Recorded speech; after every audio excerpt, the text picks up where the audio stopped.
Thanks for coming tonight. Tonight we've got Dr. Hilary McArthur, who's a fellow of the RSCGP and ASHM S100 prescriber for HIV management, and also one of the sexual health registrars at the sexual health clinic at RPA. So she works part-time as both a sexual health registrar and a GP. And we also have online tonight Dr. Rachel Burden, who's one of the senior staff specialists at RPA Sexual Health. So we've got two really good experts to answer any questions that you might have during the presentation. We're going to use the Q&A box for questions tonight. If you have questions during the presentation, just pop them in the box. If there's any that are very relevant as we go along, then we'll ask them. Otherwise, we'll save them all for the end. And just before we start, a really quick plug for Health Pathways.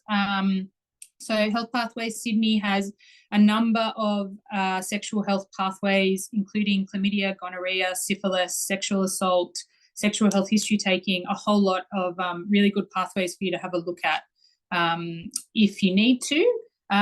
If anyone doesn't have access, you can request that from the Health Pathways site, but it's got a generic login and password. The login is connected and the password is healthcare. But if you have any queries, you can always send an email to the PHN and they'll be able to help you. So I might pass over to Hilary then and we'll get started. Yep, thanks, Claire. I'll just share my screen. Go.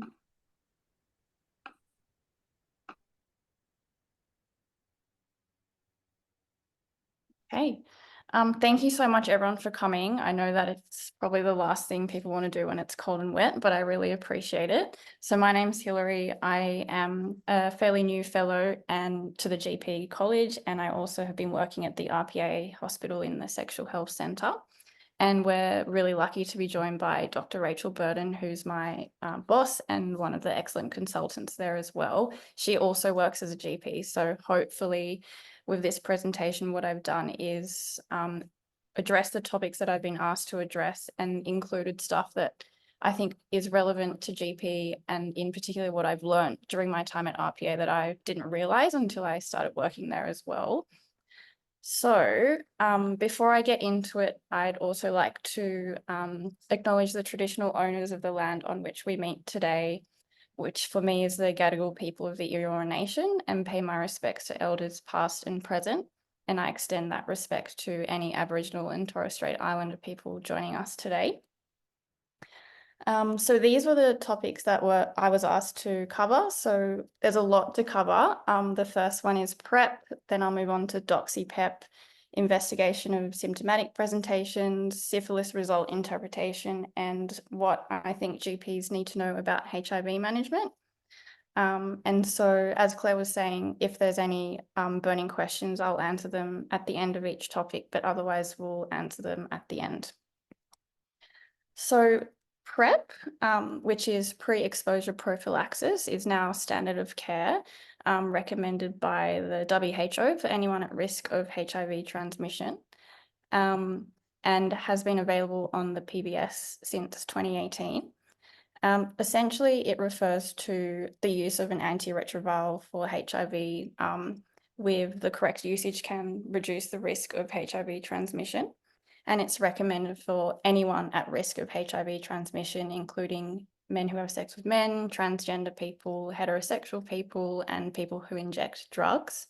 So this table is from ASHM, which stands for the Australasian Society for HIV, Viral Hepatitis and Sexual Health Medicine, which is an excellent resource for essentially any sexual health issues. And it just highlights some of the people who could be at risk of HIV. So if there's anyone in your practice who in the last 3 months fits this criteria or might fit this criteria in the next 3 months, then it's worth having a chat to them about PrEP.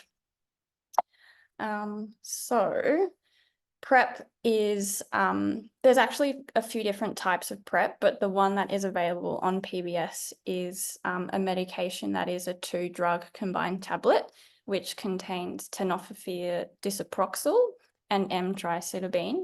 We like to refer to it as Truvada just because we're lazy, but that's actually a brand name for that makeup.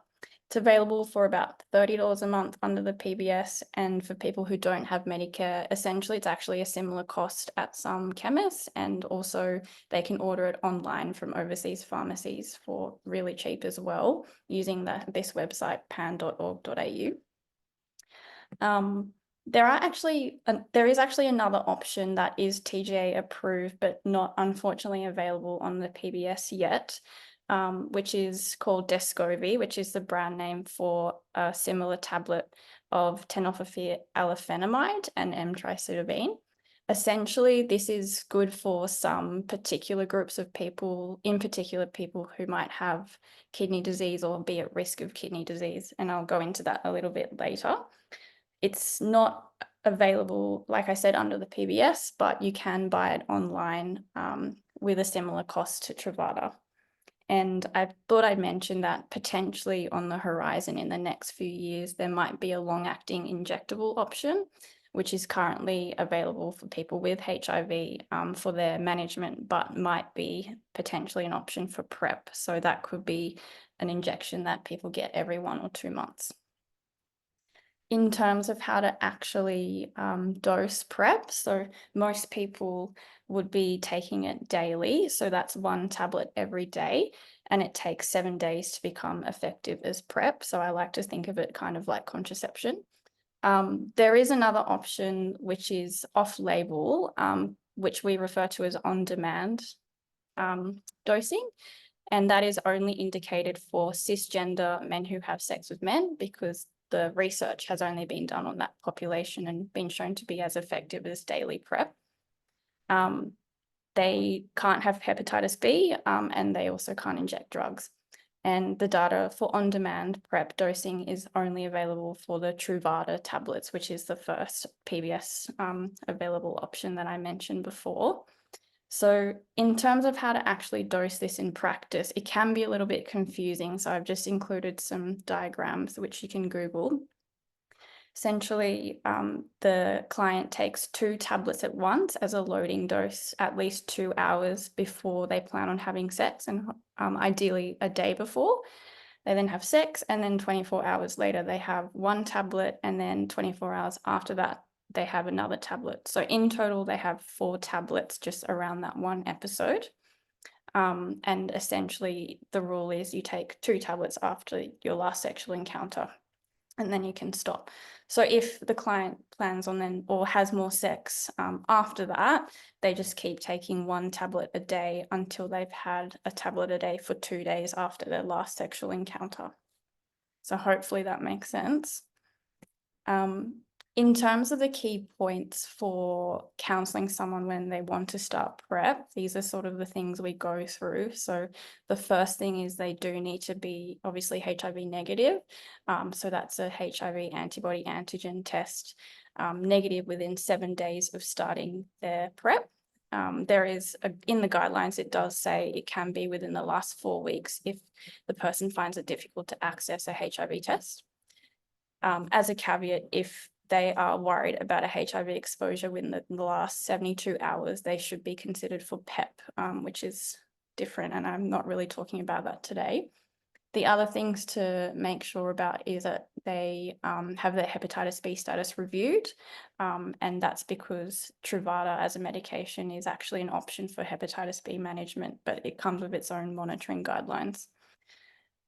It's also important to review any possible drug-drug interactions. So I've included here a screenshot from an excellent website by the University of Liverpool, which is the same one we use for COVID medications. And you can type in the Truvada tablet and compare that with the patient's medications and just make sure there's no interactions. And then making sure the patient isn't on any kidney damaging medications. Then the side effects to counsel them on. So in the short term, some people do report a mild headache and some nausea in the first few days, but that tends to go away. But in the long term, it's really important that they're aware that Truvada is associated with potential kidney disease and also low bone density, which is why it's really important that they do come in for monitoring every 3 months for STI screens, renal function, and just an ongoing risk assessment as well. So this is sort of the key way I structure a PrEP consult, and you can do most of this in the one consult. So confirming that they are suitable for PrEP, assessing any recent exposures to HIV, assessing their other medications and whether they're at risk of kidney disease, then sending them off for the investigation. So this is a table again from ASHM, which goes into what is important to order for their baseline screening. So that includes a blood test for HIV, syphilis, and kidney function, then just assessing their hepatitis A, B, and C status, and then planning to vaccinate if they're not immune. And then at the end of that consult, giving them a script. So the script is for tenofovir disoproxil and emtricitabine, 1 tablet a day, and we give them 30 tablets with 2 repeats so that they have a 3-month supply. And then letting them know that they will be contacted within the week about their HIV test results so that they can then start those tablets. So that could be like a text or a phone call, whatever your practice has that structure around recalls. Sorry, there we go. So in terms of monitoring, like I said, it's every 3 months. There is an optional recommendation by ASHM to get them back after the 1st month just to do another HIV test and assessing their side effects. And then every 3 months, so repeating their STI screen, asking about new medications and assessing their ongoing need for PrEP. So in part with the STI screen, if they're from an MSM population, that would be a throat and rectal swab for chlamydia and gonorrhea, and then a first pass urine as well for chlamydia and gonorrhea. And when we talk about stopping PrEP, so if they're a cisgender men who have sex with men, they can stop 48 hours after their last exposure, much like the on-demand dosing. But for anyone else, it's important that they take it for 28 days after their last exposure, which is actually how PEP is dosed as well. So I think that's the end of my PrEP section. Does anyone have any burning questions? I think, Hilary, there's just a couple. I had a question about, you mentioned that if you thought that the patient had had an exposure to HIV in the last 72 hours, you should consider if they needed post-exposure prophylaxis. Yeah. How would GPs access that in the community? Because I don't think GPs can prescribe PEP, but we can prescribe PrEP. That's a good question. So PEP is actually the same as Truvada, which is PrEP. It's the same tablet. So at a pinch, you can give them a script and get them to buy it from the chemist. But any ED department will have PEP in stock. And also any public sexual health clinic will have PEP in stock as well. So you can always call us and refer them to us, and we will see them on the same day. Perfect, thanks. And the only other question is about why patients who have hepatitis B or are injecting drugs, what the reason is behind why they shouldn't have at least on-demand PrEP or PrEP. So for people who inject drugs, I think it's really because they haven't been studied, on-demand dosing hasn't been studied in that population, so it's not recommended. And then with hepatitis B, if you take on-demand PrEP, it will cause like a flare in your hepatitis B viral load every time you stop, because it's actually a management for reducing the viral load of hepatitis B. So it's really bad if they have hepatitis B and they do on-demand dosing. Excellent. And just one more about the reason why other populations who aren't cisgendered MSM need to continue the PrEP for longer when you're stopping the 28 days. I think it's also just because there isn't any research on the effectiveness in that population. But I don't know if Dr. Rachel has any thoughts on that. Yeah, look, I think it's definitely an issue of, that it hasn't really been studied very well. And then kind of, you get into the territory that it's hard, now that we know how effective it is, we can't really do any RCTs on that. So it's kind of like extrapolating physiological data really about PEP, to be honest. to the PrEP scenario. So that's the main reason. In reality, some other guidelines say it can be within 7 days, but we're a little bit more conservative around that. Thanks. Sorry, there is a question here about what cisgender means. That just means a man who was born with a male, is not transgender. So a cisgender male is not a transgender male. And there's just one more question about, can we get the slides, which yes, you can at the end. And it'll be on the YouTube channel as well. Perfect. I think that's all for now, Hilary. Okay, great. So I'll move on to DoxyPEP, which is an exciting new thing. So DoxyPEP is a new STI prevention tool, which has come out based on data from the US. And it refers to taking 200 milligrams of doxycycline orally up to 72 hours after an episode of sexual intercourse. And this should be no more than 2 doses a week. And this came about because STIs have really increased amongst the MSM, or the men who have sex with men population, which is likely due to a number of reasons. So there have been lots of studies on how we can reduce this. And basically clinical trials in the US have shown that DoxyPEP, so the act of taking 200 milligrams of doxycycline after sexual intercourse, have been shown to reduce syphilis cases by up to 80%, chlamydia up to 90%, and gonorrhea about 50%. And this has led to a consensus statement published for Australian prescribers, which was actually published in April this year in the MJA, just to give us some guidance on how we could or should prescribe DoxyPEP here in Australia, because it has to be balanced with harms to people who do take DoxyPEP, just to their own microbiome, and also increasing resistance potentially to STIs, as well as other organisms, both to themselves and also as a public health harm to the wider community. So the consensus was that, based on a risk-benefit calculation, DoxyPEP is most favourable for the prevention of syphilis. And this is for a number of reasons, mainly because syphilis carries the greatest morbidity to the MSM population, it leads to the worst symptoms and long-term consequences. And we know that gonorrhea and chlamydia are often asymptomatic in this group. But it's also important as well to acknowledge that in particular for MSM, who also have sex with cisgender females, or who have who have sex partners of people with a uterus, syphilis, chlamydia, and gonorrhea can cause awful symptoms in that population. So we know that it can cause pelvic inflammatory disease and all the associated complications of that, like infertility and ectopic pregnancies. And also the risk of transmitting syphilis to a person is pregnant is really awful. It can increase the risk of miscarriage, neonatal death, and congenital syphilis as well. So with that in mind, it's part of the recommendation that was published. It was to have a chat with, talking about all the risks and benefits with each person individually for them to make an informed decision.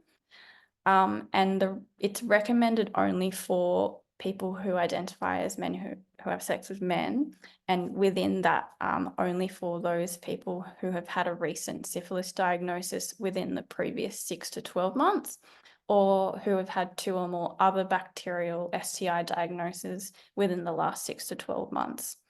Or for MSM who identify an upcoming period of heightened STI risk, for example, before Mardi Gras, or MSM people who also have concurrent sexual partners with a uterus. So the way to prescribe this, what we do is we give them a private script for 28 doxycycline 100 milligram tablets with 2 repeats, and take 2 tablets 72 hours, within 72 hours after the last sexual encounter, and then also not to do this more than twice a week. So if someone is having sex multiple times within the week, they just need to take that twice a week. And then reviewing that ongoing need every 3 to 6 months. So it's much like PrEP in that they do need to come back for 3 monthly STI screening, and anyone who is recommended DoxyPEP should really also be recommended PrEP as well. So I think that's it for DoxyPEP. Does anyone have any questions about that? Yes, there's actually a couple of really interesting questions, actually. What about for people who've previously had syphilis and been treated? Is DoxyPEP okay to give those patients? Yeah, definitely. That they would absolutely fit that criteria. Yep, perfect. And the other one is I think can I just butt in for 1 sec? Yeah, I think in our local health district we see a lot of people who've maybe had syphilis in the past and don't necessarily have any ongoing risk. But I think if you're seeing an MSM or gay bisexual MSM who's having, ongoing risk and they've had syphilis, they definitely are a contender for DoxyPEP, but you'd be putting them on, we really encourage at our clinic that they need to be on PrEP as well, because otherwise you're saying, you're having unprotected sex and here's a bacterial prevention, but not a viral prevention. So like for someone who, we see this a lot, and I'm sure you do in your clinics, like someone who's from a CALD background where there's a lot of syphilis in their country, and so they maybe identify as heterosexual but have had syphilis in the past, obviously DoxyPEP wouldn't be for them. But if it's an MSM with ongoing risk, absolutely, sure. Thanks. And the other question is about if there's any evidence around using DoxyPEP in other high-risk populations, so not just MSM, so, other, I guess, populations that are at high risk of recurrent STIs, and if there's evidence around that, and if you think it's like will come if there's not evidence around that? I don't think so. I think there have been some studies where heterosexual women have tried things like DoxyPEP and it hasn't been as effective, but I'm not too sure. Yeah, so around that, but definitely, in countries like there's been some big studies that have been done in sub-Saharan Africa, because obviously that's a population where there can be a lot of STIs and STIs facilitating HIV transmission. So that's been quite a looked at as an intervention that can also help with HIV. However, the big studies that have been done, it was actually not successful in in women who were having but it looked to be like, interestingly, more of an adherence issue than some kind of physiological rationale for that.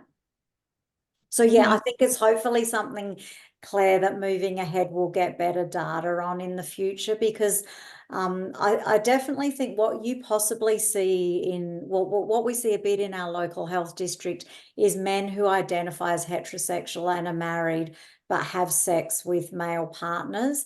And I kind of feel like they're probably, if they divulge that information for you, they're like a really great kind of sort of group that you can prevent both HIV and STIs being transmitted to themselves and their female partner by encouraging PrEP and DoxyPEP. And that would be, yeah, absolutely a great thing. And we really are focusing on that in our clinic too. Yeah, great. And so it's completely fine for someone to have both PrEP and DoxyPEP at the same time. That's fine. Excellent. Great. I think that's probably all the questions about that for the time being. Great.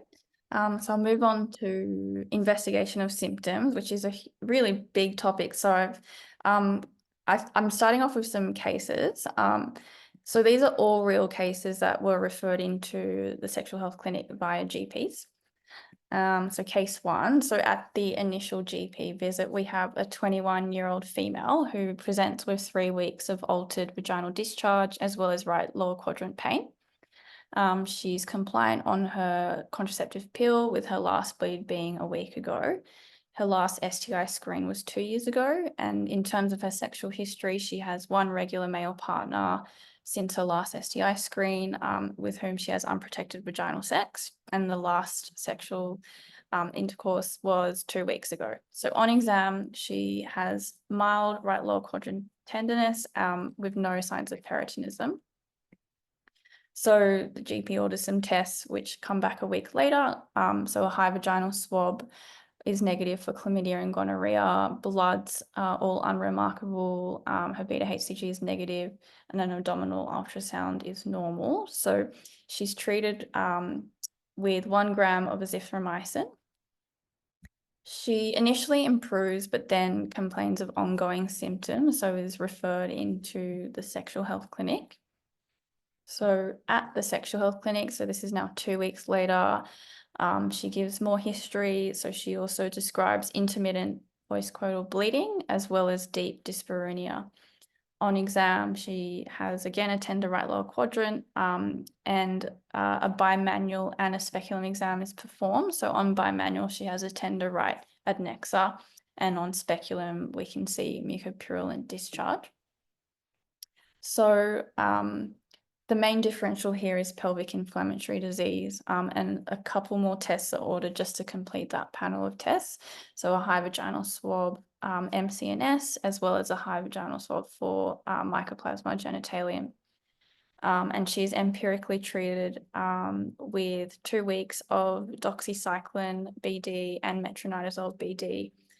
So this is essentially the PID treatment, not including ceftriaxone and azithromycin, which treats gonorrhea, which we know she's negative for. And then she's told to come back in a week. So in the meantime, the results come back and she actually tests positive for Mycoplasma.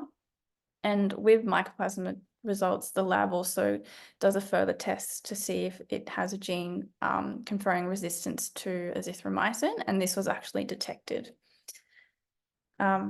So she was then recalled for further treatment, and moxifloxacin 400 milligrams daily for 2 weeks was also added. So normally for MGen with azithromycin resistance, and I'll go into this, but we start off with doxycycline and then do azithromycin. But if they have resistance, it's 7 days of moxifloxacin, but with pelvic inflammatory disease, it's 14 days. Otherwise, just to complete that treatment, she also was talked about contact tracing, advised to not have any unprotected sex until she has a test of cure 4 weeks after her treatment was completed.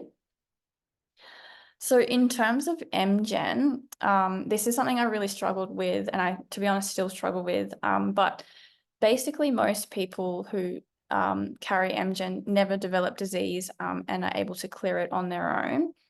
And if they do develop disease, the treatment depends on whether the gene for macrolide susceptibility is detected or not. So in Australia, there's a lot of resistance to azithromycin. And then the other key part of management is to, if they still have symptoms, do a test of cure 4 weeks after their treatment course is completed. So I've taken this screenshot from our RPA hospital protocol for MGen. So initially, anyone with MGen is treated with 7 days of oral doxycycline, regardless of their resistance. And that just reduces the bacterial load so that the next step, which is either azithromycin or moxifloxacin, will be more likely to work. So MGen is not part of asymptomatic screening and is only indicated as a test for specific symptoms. So for people with a uterus, this is any symptoms of cervicitis or pelvic inflammatory disease. And then for people with a penis, these any symptoms of urethritis. And then in terms of contact tracing, it's only advised to contact trace and screen just regular current partners. And then the key points that this case highlights about PID is that examination with a bimanual and a speculum is a really important part to diagnose PID and cervicitis, so cervical motion tenderness and adnexal uterine tenderness is part of that diagnostic criteria. And it's important to consider it if someone mentions any symptoms like abdominal pain, deep dyspareunia, or abnormal bleeding patterns. So I'll move on to my second case. So again, we're back in the GP clinic and we meet a 32-year-old male who identifies as heterosexual. So he presents with 3 days of a new penile ulcer, as well as fatigue. His last screen was 12 months ago, which was normal.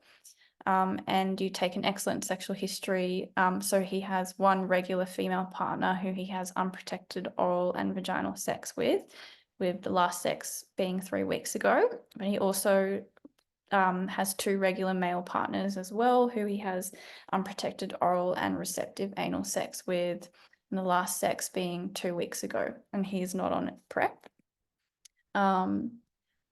The investigations done include a swab for HSV, so herpes, and also a swab for syphilis. And then he also gets a full blood test for HIV, syphilis, hepatitis A, B, and C. So the main differentials here for the penile ulcer were HSV and syphilis, and he was empirically treated with valacyclovir to treat for herpes, so 500 milligrams twice a day for 10 days, with review in a week. So he comes back in a week, his ulcer's nearly healed, and the results show that he was HSV negative, but syphilis positive. And the blood tests show an EIA syphilis antibody positive with an RPR of 1 in 8. So he was referred to the sexual health clinic for treatment. So this is primary syphilis. And again, a day of treatment RPR was done, which is really important just in terms of follow-up, which I'll go into later. So the day of treatment RPR came back higher than previously. So previously it was 1 in 8, now it's 1 in 32. And he was treated with a stat dose of intramuscular benzathine penicillin. So to complete this management, he was warned he might have a reaction later that day, which is called the Jareks-Herxheimer reaction, where you can feel really awful and flushed, which is because the syphilis bacteria are dying and releasing cytokines and making them feel awful.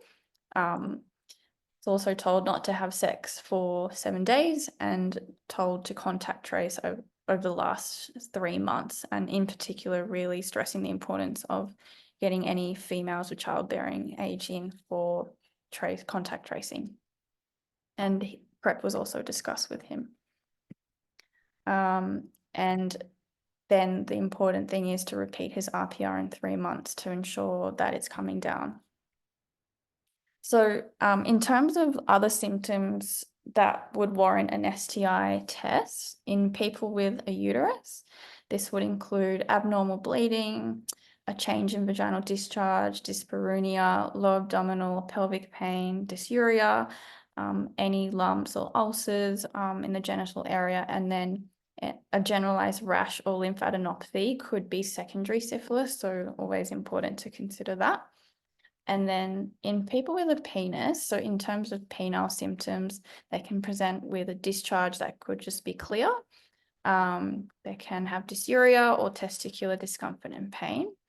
They can also have symptoms of proctitis, which is something that I really only learnt about when studying RPA, and that can be just PR bleeding, rectal discharge, rectal pain or discomfort, and tenesmus, which is a feeling of fullness even after they've opened their bowels. So anyone with rectal symptoms, always also think of STIs as well and it's important to take a sexual history. And then otherwise, any ulcers or lumps in the genital area, and again, any rash or lymphadenopathy could be secondary syphilis as well. So I'm about to move on to interpreting syphilis results. Does anyone have any burning questions about those cases? Yeah, there's a couple of questions about MGen actually. So MGen you wouldn't consider part of just like routine STI screening, but then when would you think about testing for it? Yeah, so if I go back to that slide, so it's only indicated for certain syndromes. So anyone with symptoms of cervicitis or PID. So if they have intermenstrual bleeding or postcoital bleeding and like a relevant sexual history, or dyspareunia, or on exam they have mucopurulent endocervical discharge, that would be when I would think of testing for MGen. But otherwise, if they only have a change in vaginal discharge and none of those red flags, and on exam they don't have like cervical motion tenderness, I wouldn't as my first line screening. Yeah, and in fact, we actually probably would actively discourage people to use it for screening, because it just opens up a whole lot of, as you can see, the treatment protocol is quite complicated. There's a lot of resistance.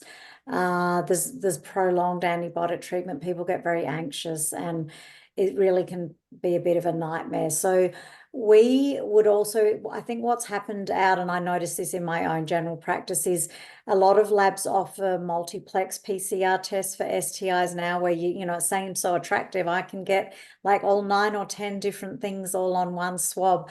The downside of that is that we kind of get a whole lot of results that we don't really want to treat, particularly if someone's asymptomatic. So if you're doing an asymptomatic screen, I think, you know, focusing on the main game, your chlamydia and gonorrheas, as Hillary's emphasised, the syndromes where you know, they're a bit more unwell and quite symptomatic. Obviously, it is something that's worth treating.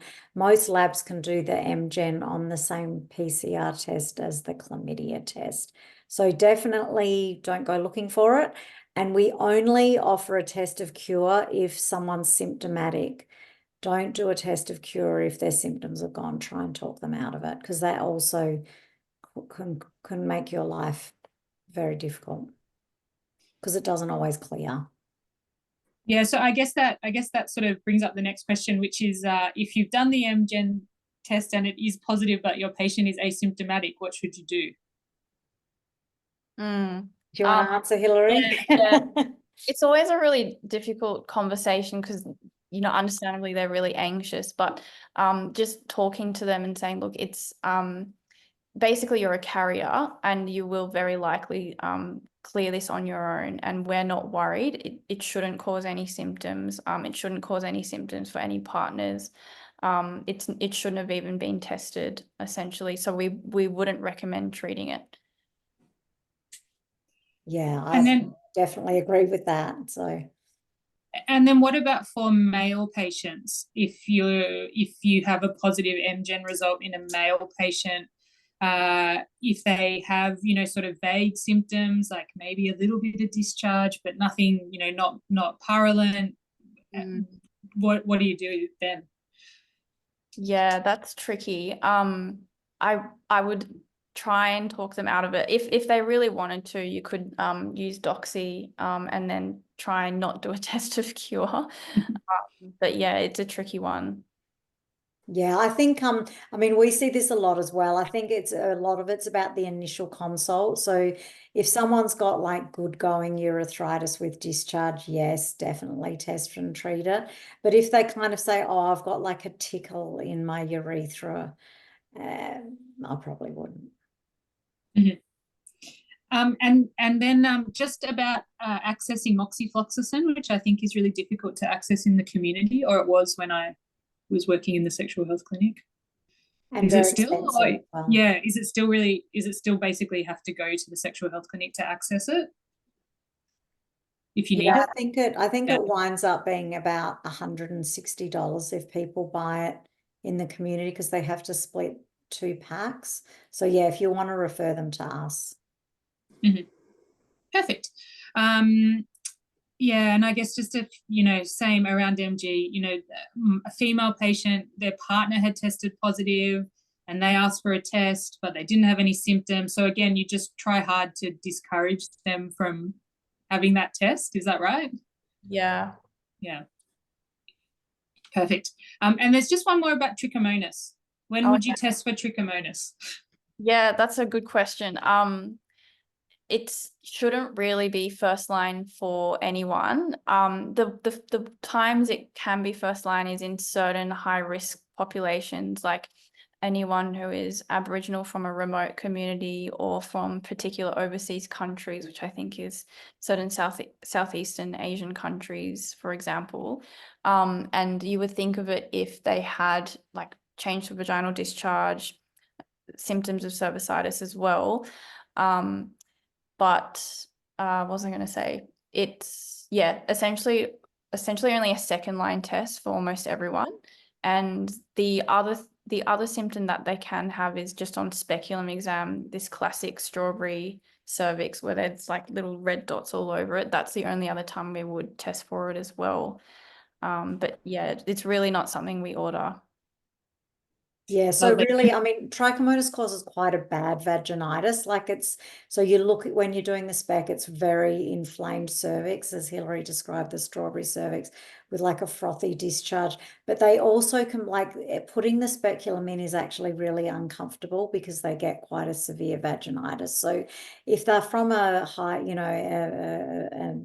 a high prevalence community and they've got those symptoms, or they, you know, fail, you know, or that you're suspicious on exam, you could order it.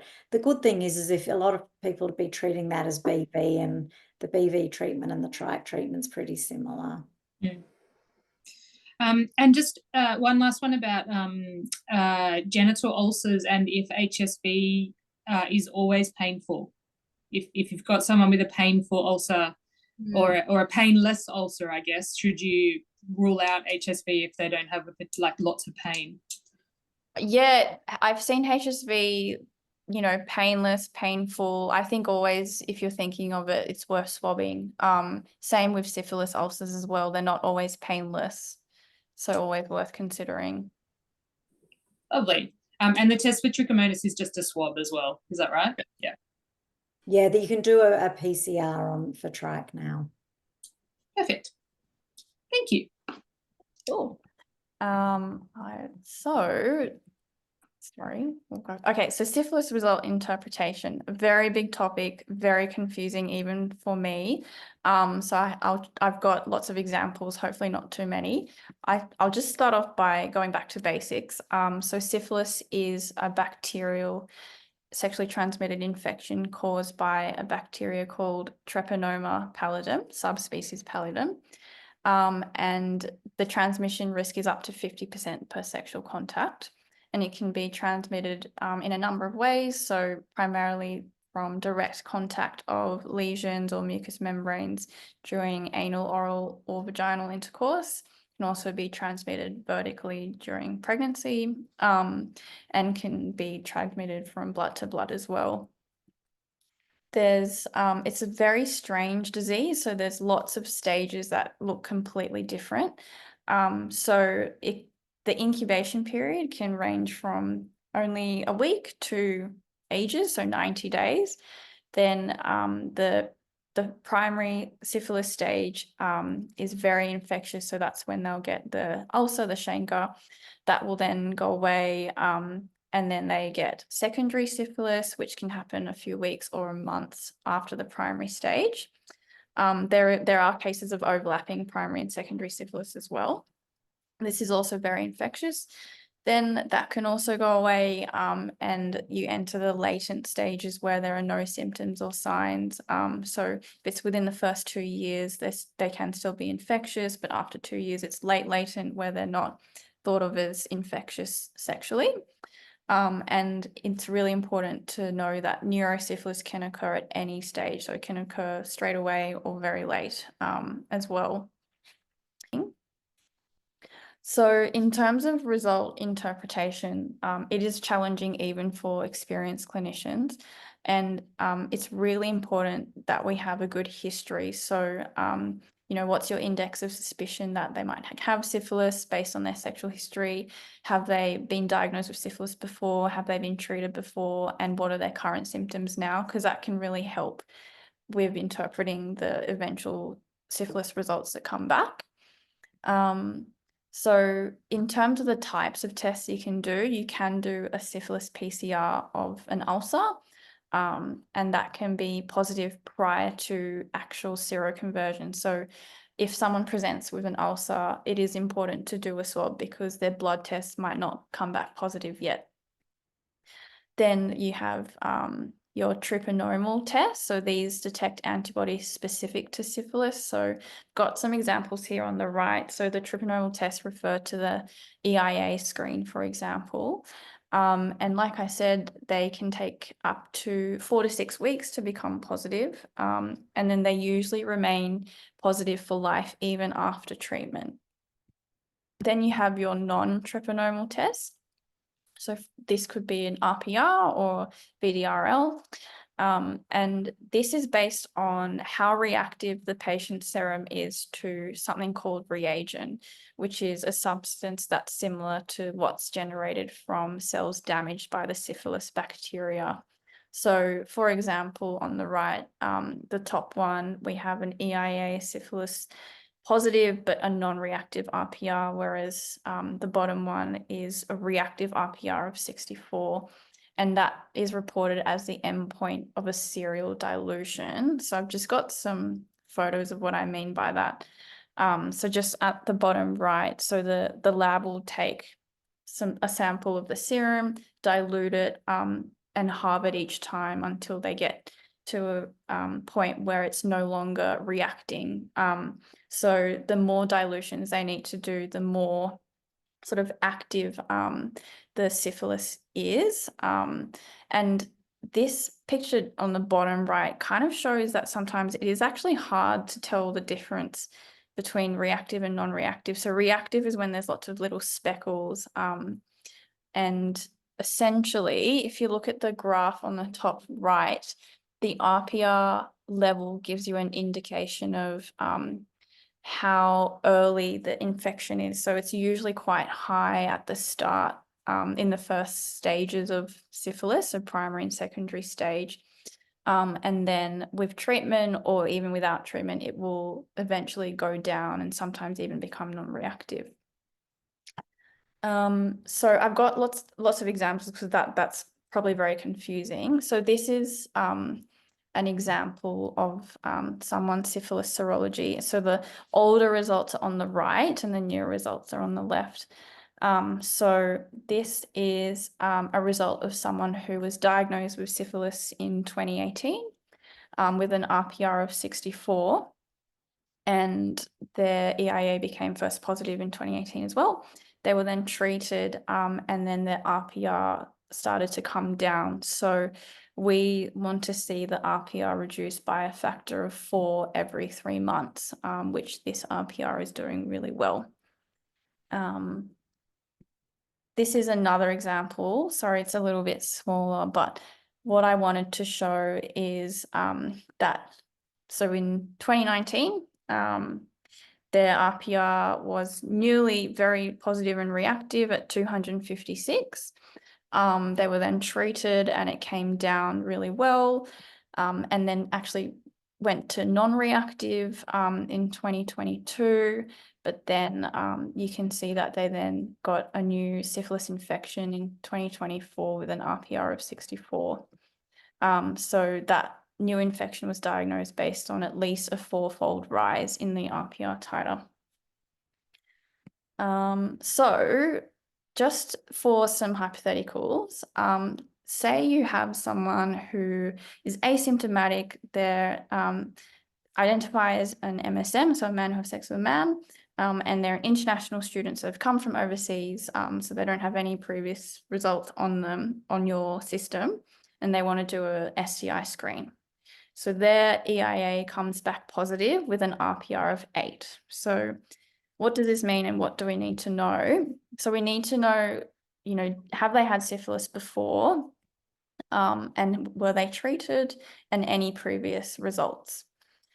So you get a further history. They tell you that they do remember being treated with some injections in both their buttocks about 3 months ago, and they think it was penicillin. So you chase previous lab results and you find an RPR from 3 months ago, which was 32. So this means that since 3 months ago, their RPR has actually come down by a factor of 4. So this is great. This is expected. So we don't need to stress. We don't need to treat them again. We just need to repeat their RPR in another 3 months. And we want to see it come down by a factor of 4 again. So hopefully it'll be 1 in 2 or even lower. Say this is a different person now, and again, their RPR is 1 in 8. They don't have any new symptoms. So there's no ulcer, no rash, no neurological symptoms. And they tell you, yes, I have been diagnosed with syphilis before. I got an injection, but it was 3 years ago. So you chase all their results from other labs. So 3 years ago, their RPR was 1 in 32, but then a year ago, it was actually non-reactive. So this likely represents a new significant, more than 4-fold increase. So this is a new infection, and we would say this is an early latent syphilis since they had no symptoms, and they would be treated with a stat dose of the penicillin. This is another example. So you do another routine STI screen, you don't have much of a history, their EIA antibody comes back as positive, but their RPR is non-reactive this time. So what do we need to know? So we need to know further history. We don't have any previous results, but they do report a previous diagnosis of syphilis and treatment. So this then represents a past treated syphilis infection. So their EIA antibody is likely always going to be positive. So now we just need to track their RPRs based on their ongoing risk. So we don't need to do any further treatment today, which is great. On the flip side, we get the same result back, but on further history. So a different person has an EIA antibody positive, but an RPR that's non-reactive. They don't have any previous results. They don't have any recollection of previous diagnosis. They've never been treated for syphilis before. They don't recall any symptoms, never had an ulcer or a rash, or any neurological symptoms. This could be one of two things. So it could be very early syphilis where we've just picked it up, but their RPRs haven't become reactive yet, or it's latent syphilis. So in this situation, you really have to kind of depend on your clinical suspicion. So based on their sexual history, it could be more likely it's early syphilis. In that case, you tell them not to have any sex and get them back in 4 weeks for another RPR. Or you could treat it as latent syphilis, which is the IM penicillin injections every 3 weeks. So just in summary, this table just summarizes all the different kind of results you could get and what that could possibly mean. So at the top, if everything is negative, it's probably not syphilis, or it's extremely, extremely early syphilis. If both things are positive, it could be either old or new syphilis, or potentially a different infection of a bacteria that's also part of that treponemal class, which I haven't really mentioned, but that it's only really endemic in certain countries. Then you could have a reactive EIA, but a non-reactive RPR. So that, like I said, could be either early syphilis or past treated syphilis, or latent syphilis. And if you have a non-reactive EIA but a reactive RPR, that's a bit confusing. Could be a false positive as well. So hopefully that clears a little bit of syphilis interpretation up. And hopefully I haven't confused you even more. But like I said, I always still get confused. Please call us if you want to chat about anything or run some results past us, because yeah, we're always happy to help with syphilis stuff particularly. Does anyone have any questions about that? I think that answered my question, which was that if we have questions, can we call you to ask? Yeah, definitely. We have a mobile phone that one of us always carries specifically for syphilis questions, or you can always call our clinic number as well. The mobile phone number is actually on the health pathway for syphilis. So if you need it, you can find it there. No, and that was the only question actually for syphilis. So you've explained very well. Great, thank you. So we'll move on to our last topic, which is HIV and what I think is good for GPs to know. So I'll start off with the concept of U equals U, which is really exciting. So basically anyone with HIV that has an undetectable viral load is equal to untransmissible. So they are unable to transmit HIV to anyone else. And there's been a lot of studies that have led to this U equals U result. For example, one study had more than 50,000 cases of condomless anal sex between a couple where one person had HIV and one person didn't, and there were absolutely no cases where the positive partner, there were no cases of new HIV diagnosis when that positive partner did not have a detectable viral load. So in general, anyone with an undetectable viral load can be told that they can have sex and not transmit the virus.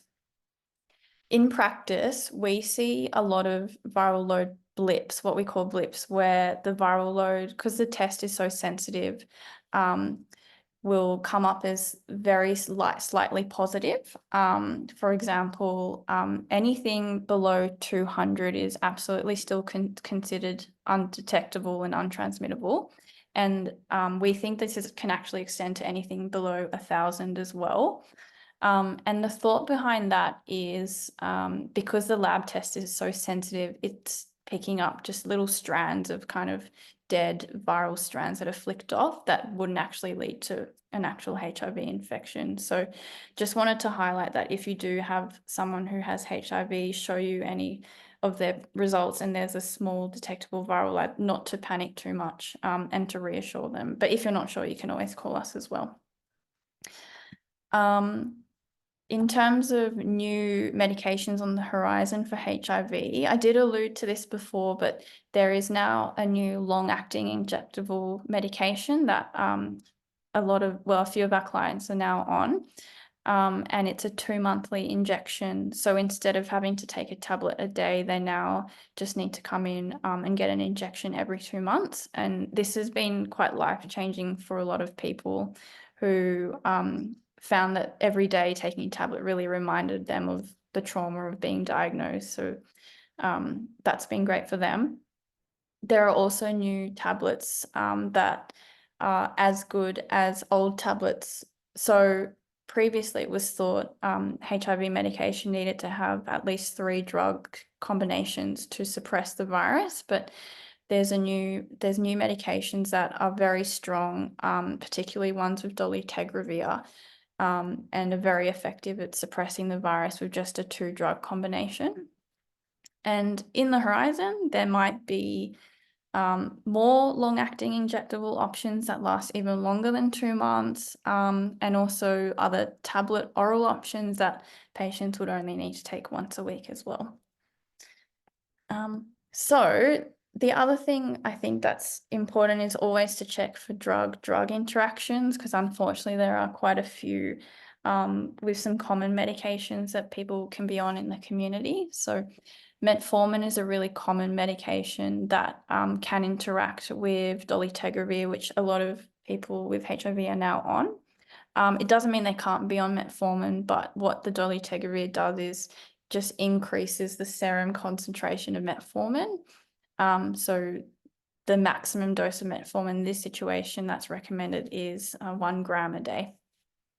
And then other common medications are PPIs and certain supplements, particularly ones that contain cations like calcium, as they can reduce the absorption of some of the antiretroviral therapy medications. So if you're starting someone on supplements, just tell them to take it completely at a separate time to their antiretrovirals, so at least 6 hours apart. The other new thing that's come out is to do with cardiovascular disease risk in those who live with HIV. So HIV is associated with at least a 50% increase in people's cardiovascular risk. And in women, it's even worse. And this is likely due to lots of different reasons. HIV alone is an inflammatory effect on the body. Some of the medications to treat HIV can also be bad for cardiovascular disease. And people with HIV are more likely to smoke and have other comorbidities. HIV also independently increases the risk of diabetes and renal disease as well. So there's been a massive study that's just come out in the last year called the Reprieve trial, which has led to a new recommendation that essentially anyone with HIV, regardless of their risk, should be offered a statin after the age of 40. So in this study, more than 7,000 people with HIV participated in I think it was a randomized controlled trial of some people on the statin and some people not. And it was actually finished early because the people who were on a statin were just having much less cardiovascular events. So we're now really recommending statins to anyone who is over the age of 40, regardless of their risk. In the study, a statin called pitavastatin was used, which isn't available in Australia. So we're using atorvastatin or rosuvastatin here instead. Well, so I'll move on to osteoporosis because HIV unfortunately also increases the risk of osteoporosis by at least 3 times. And again, this is multifactorial. HIV itself has been shown in molecular studies to reduce bone formation. Some of the medications, much like steroids, lead to a risk of osteoporosis, and there are high rates of smoking and alcohol as well. So the ASHM body have recommended that anyone with HIV should get a DEXA scan if at the age of 40 and above their FRAX score is greater than 10%. So we calculate this yearly using this FRAX score website. And on the website in question 10, we tick yes for secondary osteoporosis, which essentially basically anyone with a disease risk that could lead to osteoporosis should be ticked yes for there. And the ASHM guidelines also recommend a DEXA scan for anyone with HIV over the age of 50 if they're male, also any postmenopausal women as well. So it's a bit tricky because the Medicare rebates don't include HIV as a reason for a DEXA rebated. So I've just gone through the MBS criteria, and there are actually a lot of things you can put down for a Medicare rebate. So if they fit any of those, you can use that as well to get them a cheaper DEXA scan. Then in terms of vaccinations, there's quite a few differences for people with HIV, in particular for hepatitis B. So if they're not shown to have enough surface antibody when they're diagnosed, we give them a double dose of hepatitis B. So an injection in each arm 4 times, not 3. So at 0, 1, 2, and 6 months. The other recommendations are that they should have 3 doses of HPV. They should also be started on pneumococcal vaccine and considered for the MMRV vaccine, but only if their CD4 count is above 200, because that's a live vaccine. There's also a few others I haven't put on here. So anyone who is MSM should be offered hepatitis A and monkeypox as well. And then in terms of other preventative screening, so for cervical screening, anyone with HIV should have one every 3 years, and then immediately referred for a colposcopy, no matter what type of HPV they have. Anyone who has HIV and identifies as MSM after the age of 50 should have an annual digital anal rectal exam to look for anal cancer. And there's a new recommendation as well for this to be extended to any women who have HPV positive CSTs.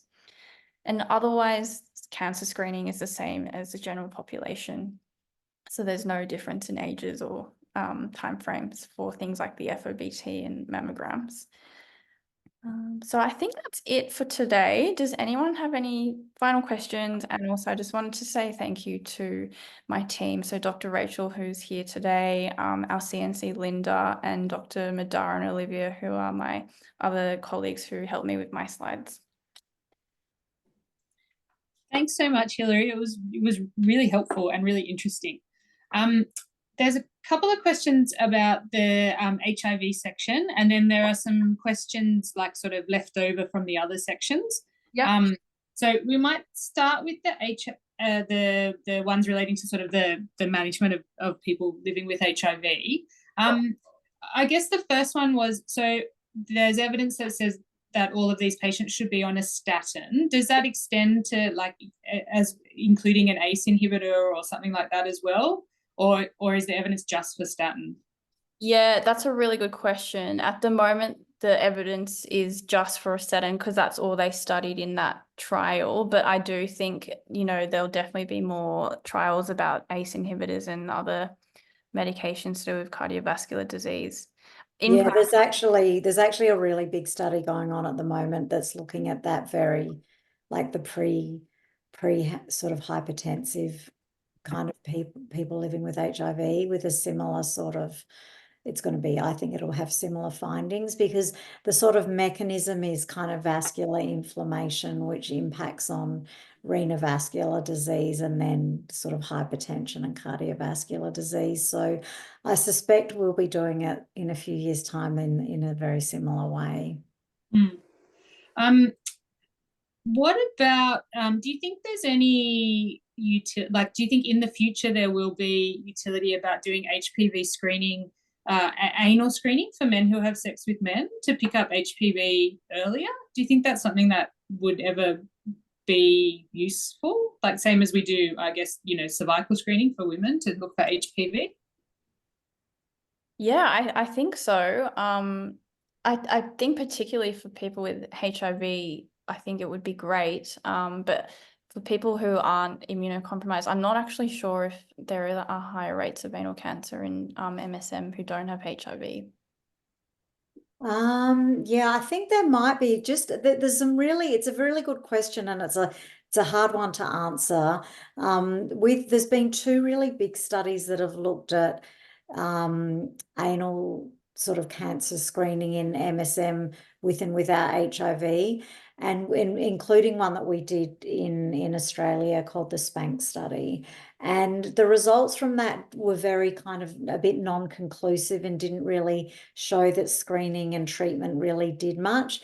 But then there was another massive study that was done, I think, in Europe and America called the ANCHOR study that came out maybe not last year, the year before, and it actually showed that there probably is a place for screening and treatment, but there's still a lack of consensus about, guidelines as to how that happens. So we're all kind of fudging it a little bit and kind of going, yes, we want to look at, gay men's bottoms, both with and without HIV, at least once a year, just to make sure that there's not an obvious perianal or anal cancer,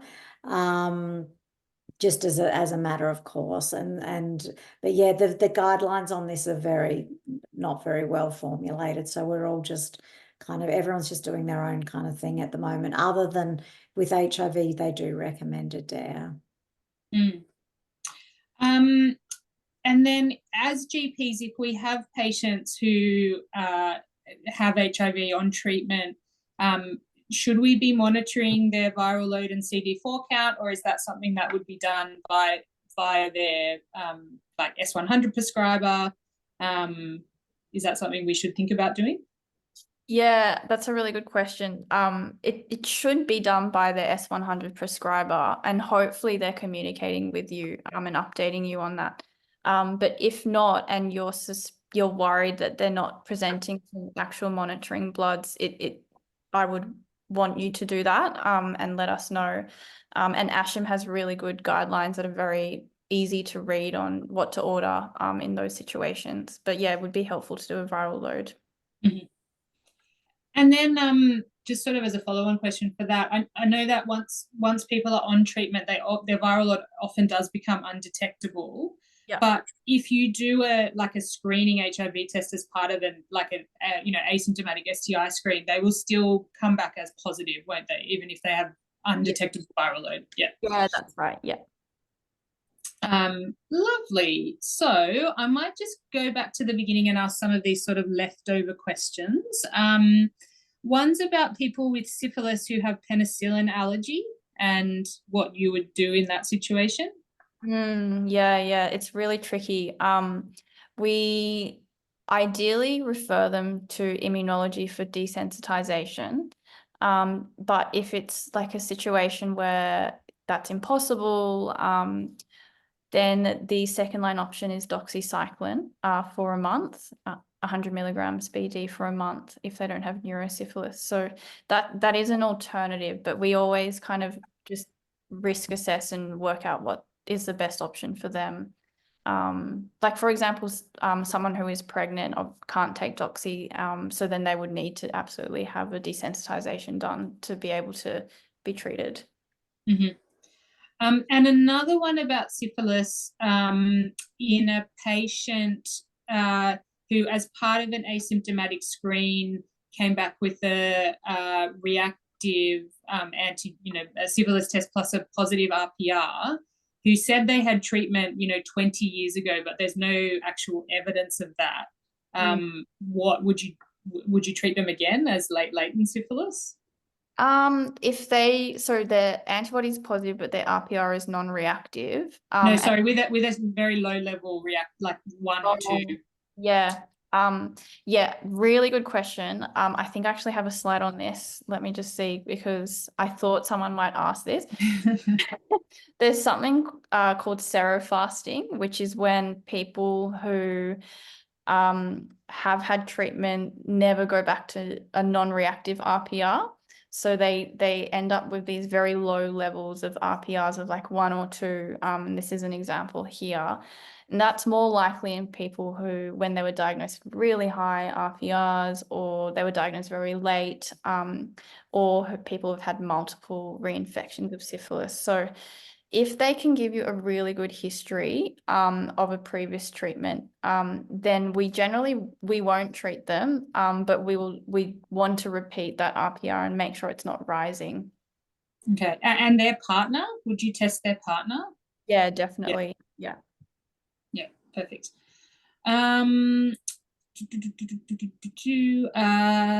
There's another one here about trike. So a female patient came in for an STI check as her male partner was told that he had trike, but she was asymptomatic. So would you test her for trike or treat empirically or do nothing? Good question. I would try not to test them if they were asymptomatic, but if they wanted to, then I probably would, and go from there. Yeah, I'm not sure what Rachel thinks about that. Yeah, look, it is a bit of a tricky one, because we tend to men actually have a different kind of physiological sort of response to trichomonas than women. So men tend to kind of clear the bacteria often spontaneously and actually not even need treatment. So it's a little bit of an unusual situation that he even tested positive. So I think that's a little bit odd to start with, and you probably want to go a bit further down that path. I mean, often with these couples and their regular partners, they want the air cleared and everything sort of sorted. And you probably don't really want someone to have trichomonas if they're going to get pregnant. So yeah, it'd probably be a bit nuanced by the kind of situation. But and I saw a question about, can you do a trike PCR on a thin prep? And I'm pretty sure that most of the labs they do seem to do PCRs on all of the thin prep stuff these days. Excellent. Can you just run through again for us what you sort of consider like routine STI screening for asymptomatic patients, for both male and female patients, if they came in and just requested an STI screen? Yeah, absolutely. So anyone that's female, so someone with a uterus, the asymptomatic, and only have vaginal sex, then just a high vaginal swab for chlamydia and gonorrhea, and then a blood test for HIV and syphilis. In someone with a penis, then and they're heterosexual, just a first pass urine for chlamydia and gonorrhea and a blood test for HIV and syphilis. If they identify as MSM, then we also order on top of that a swab of their throat and their rectum for chlamydia and gonorrhea as well. And in the female patients, is a high vaginal swab better than a first pass urine for chlamydia and gonorrhea? Yeah. Okay. So we should try to do high vaginal swabs if we can. That's right. Yeah. Yeah, and they can do their own self-collected swabs. So you just kind of send them off to the loo, and there's definitely evidence that self-collected is as good as clinician collected. So, but yeah, don't do urines in women unless you really kind of have to. It's just not as accurate. And you can also do chlamydia and gonorrhea testing on thin prep as well if you're doing a cervical, like a cervical examination, I guess. Yeah.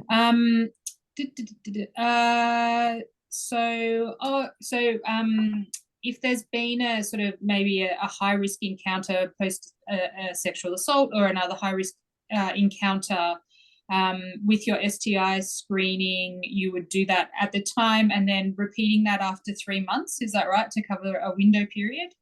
Yeah. So, for HIV, it would be, so at the time for their baseline, then we get them back in 6 weeks for another HIV test, because the new HIV tests are very good now and can pretty much pick up everything at 6 weeks, but also we do it again at 3 months. In terms of the other STIs, it's the window period is 2 weeks. So basically for anyone who presents for PEP and the follow-up, we do a baseline of everything, and then at 2 weeks we'll do swabs for chlamydia and gonorrhea, and then at 6 weeks, and then 3 months. Mm-hmm. And these patients, if they present in the right time period, they'd also be eligible for post-exposure prophylaxis if there'd been a high-risk sort of episode. Is that right? Yeah. For so female patients as well. Yeah, anyone within the first 72 hours should be considered for PEP. Mm-hmm. Excellent. I think we've said before it's completely fine to give people DoxyPEP and PrEP at the same time. There's a question here about what the CD4 test is for in those patients with HIV. What actually is it that you're looking at with the CD4 count? Yeah, so sorry.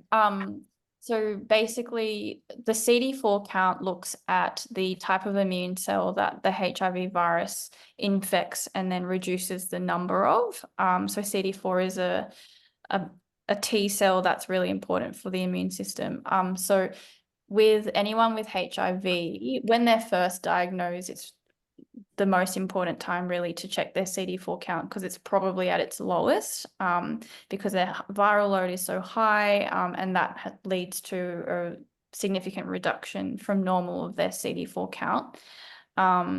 So anything less than 200 is considered severely immunocompromised. But then once their viral load recovers and becomes undetectable, and with time their CD4 count should come back up slowly back to quote unquote normal. Okay. And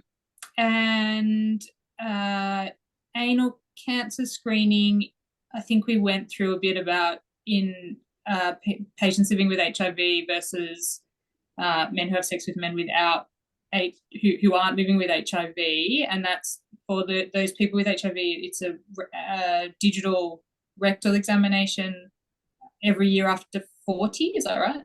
After 50. After 50. And there's nothing else you would consider. No, they don't need imaging or colonoscopy or anything routinely. Yeah, that's right. Yeah, so all of this is on the ASHM guidelines as well, if you forget the ages, because I always do. But yeah, for anyone over 50 with HIV who identify as MSM, it's an annual DARE. And then in terms of colonoscopies, that's separate. So that's only if their FOBT is abnormal or they have PR bleeding or those other symptoms that are normal for a colonoscopy indication. And a question here actually about giving if someone qualifies for PEP, should you give them Doxy PEP at the same time? That's a good question. I don't think that's routinely part of the guidelines yet. Yeah, no, it's definitely not in the ASHM guidelines. So it's a good question though.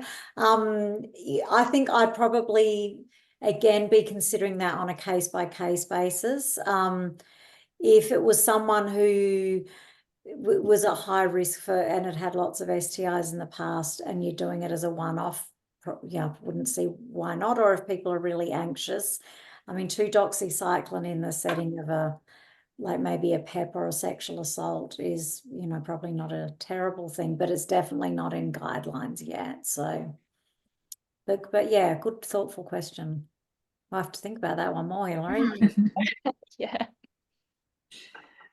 Excellent. I think we've got through all the questions. So I'd just like to thank both Dr. Hilary McArthur and Dr. Rachel Burden for joining us tonight, because I think it was a really useful presentation for GPs and definitely things that we see every day. And I know you guys see every day as well. So yeah, I'd like to thank you both. I really enjoyed it.